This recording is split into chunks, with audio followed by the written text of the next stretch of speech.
нами сегодня еще один из представителей международного уровня, исполнительный директор молдавского филиала Изборского клуба, представитель экспертного центра Всемирного Русского Народного Собора в Республике Молдова Бухарский Владимир Валерьевич. Слово. Вот. И в первую очередь хотел бы да? Да. Значит, я хотел бы вас проинформировать, что 24 февраля в нашей стране тут парламентские выборы. Эти выборы будут иметь судьбоносный характер.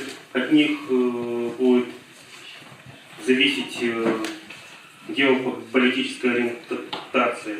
Не только геополитическая, но и цивилизационная, нравственная ориентация нашей страны в целые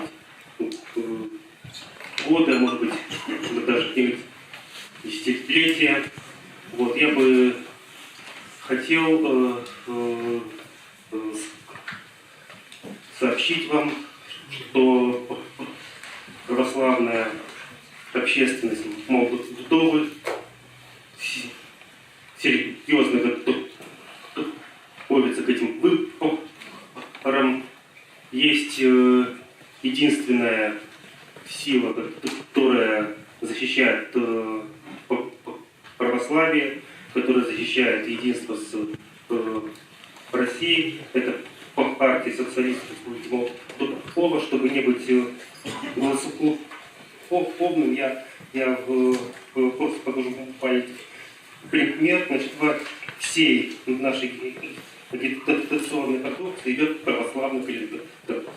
Это наша общая принципиальная позиция. Вот. И мы бы хотели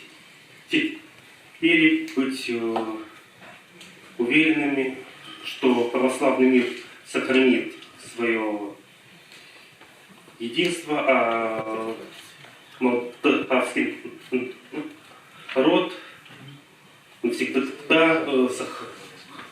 сохранит свою